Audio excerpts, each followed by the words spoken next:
3 দিন পরে ম্যাথে 99।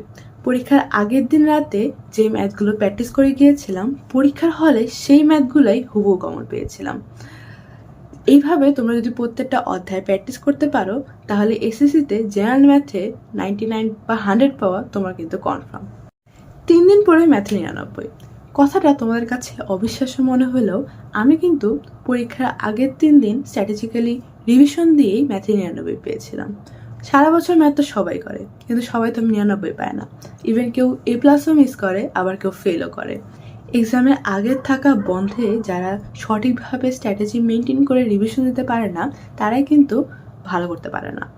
অ্যান্ড পরীক্ষার আগের থাকা বন্ধগুলোতে কী কী পড়তে হবে তার চেয়ে বেশি ইম্পর্টেন্ট কী কী বাদ দিতে হবে।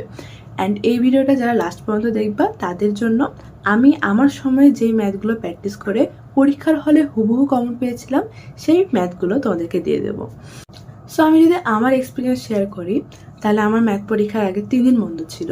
তো তখন আমি যখন এই 3 দিনে কীভাবে পড়বো এটা প্ল্যান করতে থাকি, আমি দেখলাম অনেক অধ্যায়, মানে ম্যাথের অনেক অধ্যায় ছিল। আমার 17টা অধ্যায় ছিল টোটাল পরিসংখ্যান সহ। তো পরীক্ষার 3 দিনে এই 17টা অধ্যায় সবগুলা বইয়ের ম্যাথ করা, তারপর টেস্ট পেপার প্র্যাকটিস করে MCQ প্র্যাকটিস করা, এত কিছু সম্ভব ছিল না। আর আমি যদি বা কেউ যদি অধ্যায়গুলো ভালো করে প্র্যাকটিস না করে যায়, তাহলে তার কনফিডেন্স বিল্ড আপ হবে না, এবং ওটা যদি না থাকে তাহলে পরীক্ষার হলে জানা ম্যাথও কিন্তু সে ভুল করে আসবে। তখন আমি একটা বোল্ড ডিসিশন নিয়েছিলাম, অ্যান্ড আমি ভেবেছিলাম যে আচ্ছা আমি সব ম্যাথ করব না, কারণ সব ম্যাথ করলে আমি প্রত্যেকটা অধ্যায় টাচ করার সময় পাবো না। আচ্ছা আমি সুন্দর মতো আমার যে বইটা ছিল ওই বইয়ে যেগুলো ইম্পর্টেন্ট ম্যাথ ওগুলো দাগিয়ে ফেলেছিলাম। তারপরে আমি আমার তো টেস্ট পেপার আগে দাঁড়ানো ছিল যে আচ্ছা কোন টাইপ ওয়াইজ যে আছে এই টাইপ থেকে এই ম্যাথগুলো আসবে, এরকম প্রত্যেকটা অধ্যায় থেকে 3-4টা টাইপের ম্যাথ ছিল, ওই ম্যাথগুলো আমি করে গিয়েছিলাম। সো আমি ফার্স্টে একটা অধ্যায় কীভাবে কমপ্লিট করেছিলাম সেটা হলো, আমি ফার্স্টে আমার বই করছিলাম, যেগুলো বইয়ের সব ম্যাথ না, যেই ম্যাথগুলো বোর্ডে আসে অ্যান্ড যে ম্যাথগুলো ইম্পর্টেন্ট, এটা আমি আমার মেন্টর থেকে দাগিয়ে নিয়েছিলাম। তারপর আমি দাগানো টেস্ট পেপারটা করছিলাম পাঞ্চেরি। তারপরে হলো আমি আমার MCQ প্র্যাকটিসটা করছিলাম। MCQ প্র্যাকটিস আমি আমার ফার্স্ট ভিডিওতে বলে এসেছি যে কীভাবে MCQ প্র্যাকটিস করতে হবে। তো ওভাবে আমি MCQ প্র্যাকটিসগুলো করে ফেলেছিলাম, অ্যান্ড লাস্টের দিনে জাস্ট আমি 3-4 ঘন্টায় ওই MCQগুলো রিভিশন দিয়ে দিই। অ্যান্ড আমার যেহেতু 17টা অধ্যায় ছিল, সম্পাদ্য উপপাদ্য বাদ দিয়ে 14টা অধ্যায় এবং পরিসংখ্যান যদি বাদ দিই তাহলে 13টা অধ্যায় ছিল টোটাল। সো ওই 13টা অধ্যায় থেকে এমন কিছু অধ্যায় ছিল 8-9টার মতো, যেগুলো অধ্যায় থেকে তুমি আমাকে যে কোনো কোশ্চেন দাও আমি পারবো।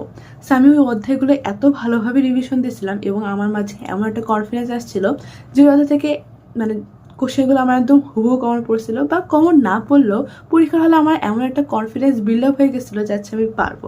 তো তখন জানা ম্যাথ বা অজানা ম্যাথ দুইটাই হোক, কোনোটাই ভুল হয় না। তো তোমাদের ক্ষেত্রেও তোমরা ওই কাজটা করতে পারো, এমন কিছু অধ্যায় সিলেক্ট করো যেগুলো ইম্পর্টেন্ট এবং তুমি ভালো পারো, ওই অধ্যায়গুলোতে বেশি জোর দাও, যাতে ওই অধ্যায় থেকে যে কোশ্চেনে আসুক তোমার কোনো মার্ক কাটা না যায়।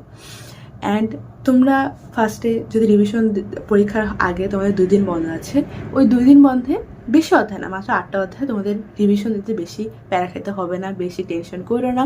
পরীক্ষার হলে ঠান্ডা থাকো, টাইম ম্যানেজমেন্ট ঠিক রাখো, কারণ ম্যাথে না টাইম বোঝা যায় না যে কখন চলে যায়। সম্পাদ্য উপপাদ্য করতে বেশি টাইম চলে যায় মাঝে মাঝে। তো অলওয়েজ সম্পাদ্য উপপাদ্যের জন্য বেশি টাইম রাখো।